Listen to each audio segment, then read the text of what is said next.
Este es el primer vistazo que hago que incluye 2 meses, el final de febrero e inicio de marzo. Así que bienvenidos al noveno vistazo.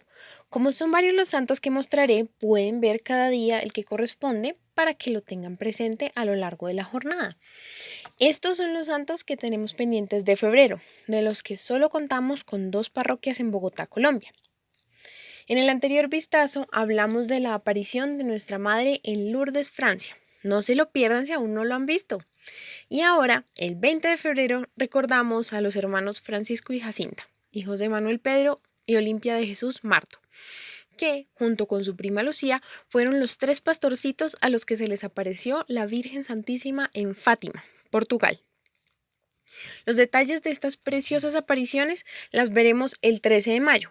Mientras tanto, les cuento que ellos, con admirable fortaleza, manejaron calumnias, malas interpretaciones, injurias, persecuciones y hasta algunos días de prisión sin temor a morir cuando los querían obligar a decir los secretos que les dio la Virgen María. Cada día no se limitaron únicamente a ser mensajeros de la penitencia y oración que ella pedía, sino que dedicaron todas sus fuerzas a llevar vidas que anunciaran más con sus obras, por ejemplo, haciendo penitencia con un cordel amarrado a la cintura, y nuestra Madre les dijo que descansaran de él mientras dormían. Es decir, que la Santísima Virgen se convirtió en su directora espiritual. ¡Qué dicha! En 1918, Francisco y Jacinta se enfermaron por la terrible epidemia de bronconeumonía, lo cual se los llevó siendo aún muy jóvenes, pero aprovecharon ese tiempo para hacer más sacrificios por la conversión de los pecadores, especialmente Jacinta, que quería evitar que la gente viviera lo que vio del infierno y vivió más tiempo que su hermano, llegando a convertirse en mística. El 21 recordamos a San Severiano, obispo de Chitópolis, quien recibió la corona del martirio cuando los soldados se apoderaron de él, lo arrastraron fuera de la ciudad y lo asesinaron, apoyando el pensamiento de Teodosio, que, junto a sus rebeldes, perseguía a todo el que apoyara el Cuarto Concilio Ecuménico. Siempre las peleas. El 22 se hace homenaje a la Basílica de San Pedro, que se encuentra en la Ciudad del Vaticano dentro de Roma, Italia. Así que les mostraré el exterior de nuestra Catedral Primada de San Pedro en Bogotá, Colombia, la cual cuenta con una iglesia a un lado, en la que se suelen hacer misas con mayor frecuencia, llamada Capilla del Rosario. Ambas son preciosas y realmente vale mucho la pena ir a conocerlas. Por otro lado, en esta fecha del 2023 celebramos el miércoles de ceniza, así que empezamos Cuaresma para prepararnos para Semana Santa. Y por eso el Padre empleará una casulla morada. No solo busquemos imponernos la ceniza en este día, sino que estemos en la misa completa. Comulguemos. Claro, en gracia y oración. El 23 celebramos a San Policarpo, que era obispo de la ciudad de Esmirna, en Turquía, y fue uno de los discípulos del apóstol y evangelista San Juan. Entre sus discípulos tuvo a San Irineo. La parroquia que lleva su nombre se encuentra en el suroriente de Bogotá, en la calle 49 bis F Sur, número 1B 6 Este, en el barrio Diana Turbay. Cuando San Ignacio de Antioquía iba hacia Roma encadenado para ser martirizado, San Policarpo salió a recibirlo y besó emocionado sus cadenas. Luego él mismo vivió el martirio, siendo prendido en llamas, pero el milagro fue que esas llamas solo lo rodearon, por lo que su cuerpo no se consumió, sino que parecía un pedazo de oro sacado de un horno ardiente, y todos los alrededores se llenaron de un olor como de un fino incienso. Los verdugos recibieron la orden de atravesar su corazón y entonces salió volando una blanquísima paloma, adquiriendo así gran admiración de sus fieles.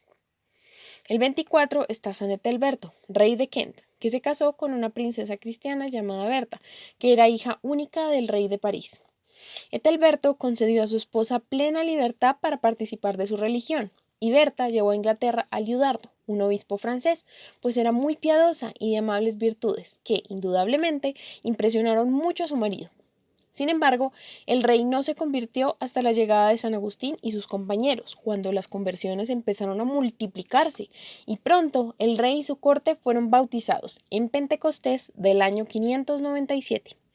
El rey además les dio permiso para reconstruir las antiguas iglesias y construir otras nuevas. Con su actitud de no imponer la fe en sus súbditos, a pesar de sus anhelos por compartir lo que había aprendido, favoreció mucho la obra de los misioneros. También en el suroriente de Bogotá tenemos la iglesia de San Luis Versigia Mártir, en la transversal 5J número 48 de Sur 41. Este santo lo recordamos el 25 y fue quien, pocos días después de la muerte de San Juan Bosco, asistió en la Basílica de María Auxiliadora a la imposición del crucifijo a los 7 salesianos que partían a las misiones de 1888. Es aquí cuando decide convertirse en salesiano para ser misionero en un futuro y en 1895 recibe la ordenación sacerdotal. Don Miguel Roa lo nombró maestro de novicios de Genzano, cerca de Roma.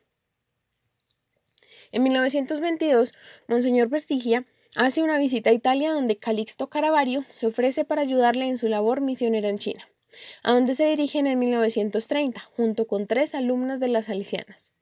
Al día siguiente, durante el viaje, son apresados por unos piratas que exigen el pago de un peaje. El padre Caravaggio y Monseñor Versigia intentan proteger a las jóvenes que viajan con ellos para que los piratas no se aprovechen de ellas. Entonces los fusilan y capturan a las chicas. Los restos de ellos fueron repatriados a Italia. Por eso los celebramos juntos. El 26 conmemoramos a San Néstor, mártir obispo de Mágido, que gozaba de gran estima entre los cristianos y los paganos, pero fue apresado y llevado ante el gobernador que condenaba a cristianos en Panfilia y Frigia. Allí lo trató de convencer de renegar de la religión cristiana, y al no conseguirlo, le desgarraron la piel de los costados con un garfio y fue condenado a morir en una cruz, desde donde siguió alentando y exhortando a los cristianos que le rodeaban. Su muerte fue un verdadero triunfo, porque cuando el obispo expiró sus últimas palabras, tanto cristianos como paganos se arrodillaron a orar y alabar a Jesús. El 27 tenemos a San Gabriel de la Dolorosa, quien tuvo muy buena educación de su padre para tener control de su mal genio y una excelente formación en el colegio. Le gustaba vestirse a la última moda, salir a bailar y leer novelas, pero un día enfermó tan grave que prometió irse de religioso si se curaba. Pero apenas estuvo bien, olvidó su promesa y siguió gozando del mundo. Un año después, enferma mucho más gravemente y nuevamente hace la promesa, de nuevo la incumple, por el atractivo de las fiestas y los enamoramientos, especialmente porque había sido admitido como jesuita, pero siente que requiere una comunidad más rigurosa y no la busca. El día de decidirse por la vida consagrada llega cuando estalla la peste de cólera en Italia. Se muere la hermana que más quiere y en una procesión que se realiza ve una mirada tan preciosa en la representación de la Virgen Santísima que lo motiva. Con el permiso de su padre y su confesor entra a una comunidad bien rígida y rigurosa, los padres pasionistas, donde aprende a ayunar, sigue con exactitud todo lo que se le manda y tiene un fervor impresionante con el que cumple sus prácticas de piedad. Cuando ya Gabriel está bastante cerca de llegar al sacerdocio, le llega la terrible enfermedad de la tuberculosis que ofrece a Dios unido a Jesús sufriente y a María dolorosa, por eso su nombre. En esta fecha de 1862 muere, cuando apenas iba a cumplir 25 años. Poco después empezaron a conseguirse milagros por su intercesión, y en 1926 el sumo pontífice lo declaró santo y lo nombró patrono de los jóvenes laicos que se dedican al apostolado. El 28 celebramos a la beata Antonia de Florencia, que se casó muy joven y perdió a su esposo a los pocos años. Sus padres querían volverla a casar, pero ella prefirió consagrarse a Dios, siendo una de las primeras que ingresó al quinto convento de terciarias regulares de San Francisco que la beata Angelina de Marciano había enviado a fundar. Un año más tarde, su superiora la nombró superiora del convento de Santa Ana de Foligno y tras 3 años fue enviada a gobernar la nueva comunidad de Aquila. Cuando San Juan Capistrano pasó por la ciudad, la beata Antonia le manifestó que deseaba una regla más estricta. El santo comprendió su anhelo y consiguió que pasara al monasterio del Corpus Christi, otra orden recién construida. Ahí se retiró Antonia con 11 de sus religiosas en 1447 para practicar la regla original de Santa Clara en todo su rigor, junto con las pruebas espirituales y una dolorosa enfermedad que sobrellevó por 15 años, llegando a quedar en éxtasis a cierta altura del suelo en algunas ocasiones. Ahora marzo. Estos son los santos con los que empezaremos este mes y de todos ellos solo contamos con 2 parroquias en Bogotá, Colombia.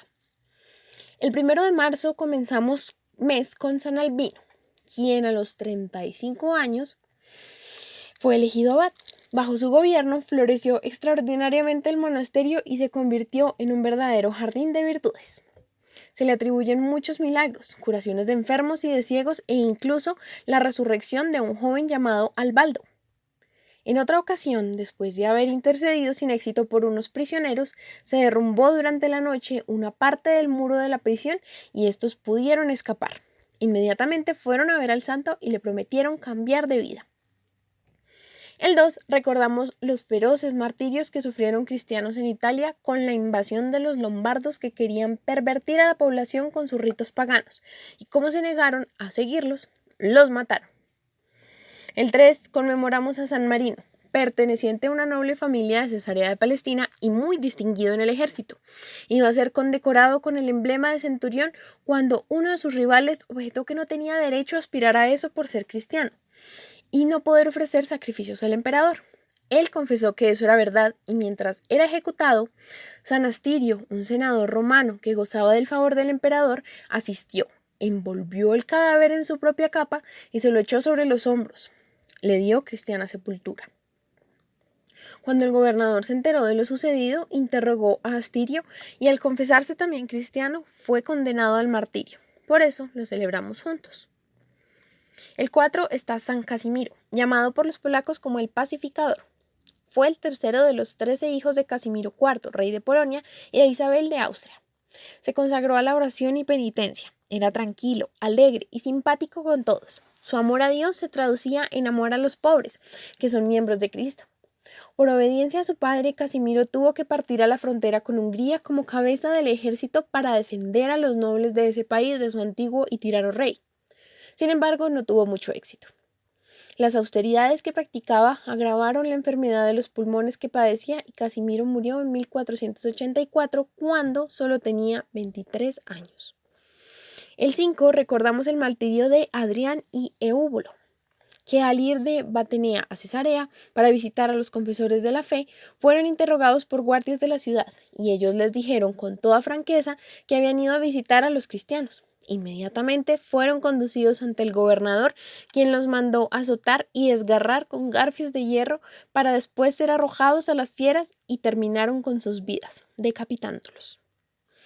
El 6 celebramos a Santa María de la Providencia, una francesa que realizó sus estudios como interna en un colegio de religiosas, por lo que adquirió muy buena formación, un gran amor y devoción por las benditas almas del purgatorio y confianza total en la divina providencia, es decir, el cuidado amoroso que Dios tiene con cada uno de nosotros, a lo cual se debe su nombre, pues siempre buscaba alimentar indigentes y a los que no podían salir de su casa por estar enfermos, les llevaba alimentos a sus propios hogares.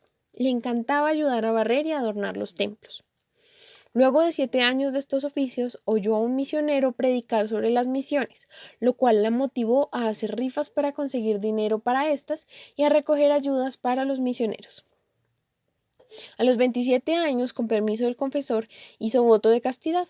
En 1855, por consejo del santo cura de Ars y de otros santos sacerdotes, se unió con otras jóvenes piadosas en París y fundó la comunidad de las auxiliadoras de las almas del purgatorio.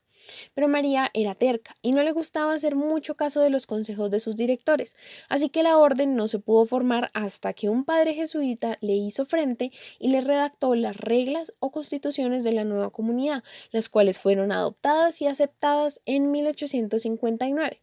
Y en aquel mismo año 28 señoritas ante el arzobispo de París juraron cumplir las reglas de esta nueva congregación. María fundó casas de su comunidad en varios sitios de Francia y envió a sus religiosas como misioneras a China.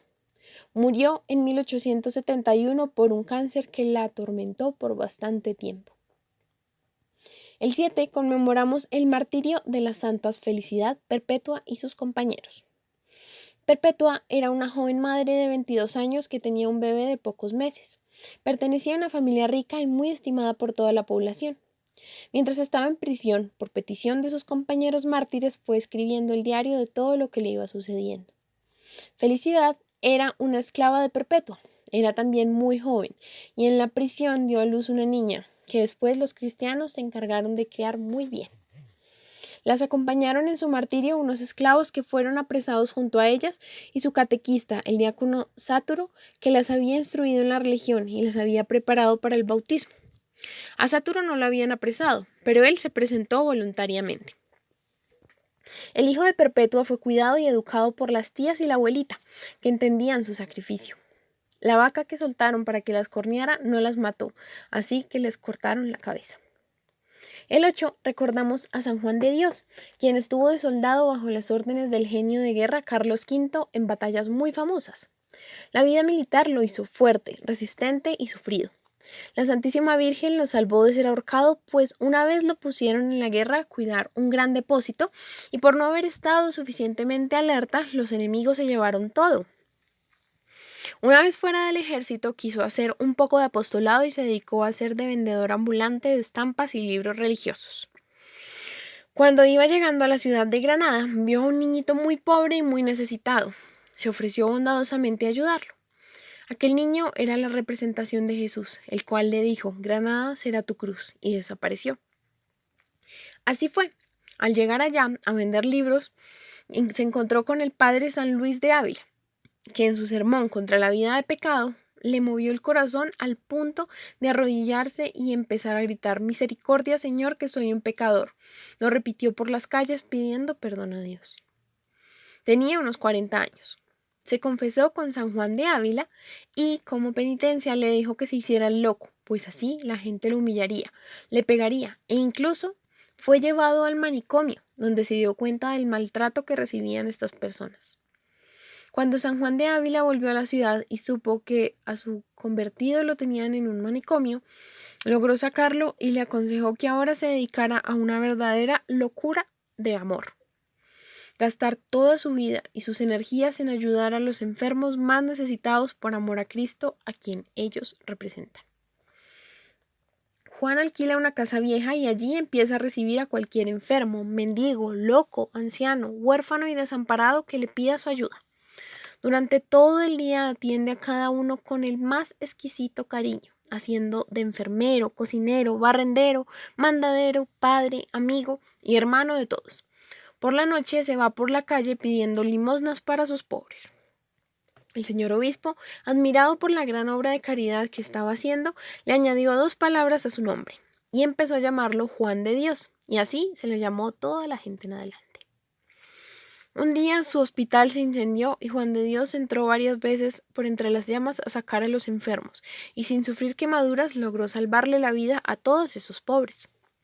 Otro día, el santo se lanzó al agua para tratar de salvarle la vida a un compañero, y como el río bajaba supremamente frío, esto le hizo daño para su enfermedad de artritis, y empezó a sufrir espantosos dolores, al punto que una honorable señora pidió permiso al obispo para cuidarlo en su casa, pero ya no fue posible sanarlo. Repartió entre los pobres todo lo que tenía en su pequeña librería. Le confió la dirección de su obra a Antonio Martín, un hombre a quien él había convertido y había logrado que se hiciera religioso y colaborador suyo, junto con otro hombre a quien Antonio odiaba, pero el santo logró hacerlos amigos. El 9 celebramos a Santa Francisca Romana, que poseía el don de ganarse el amor y la admiración de quien la conocía. Tenía vocación religiosa, pero por obedecer a su padre aceptó casarse con un noble italiano con quien tuvo 3 hijos. Desde pequeña podía ver a su ángel guardián y siempre la protegía de los ataques de demonios que la querían tentar, asustar e incluso lanzar de un balcón, ya que ella constantemente hacía oración y practicaba la virtud de la caridad con los más pobres. Para ello, contó con el apoyo de su joven cuñada Vanosa, quien también quiso abrazar la vida religiosa. Podemos ver la capilla justo al lado de la iglesia, en cuya entrada hay un ángel, representando lo devota que ella era con su custodio.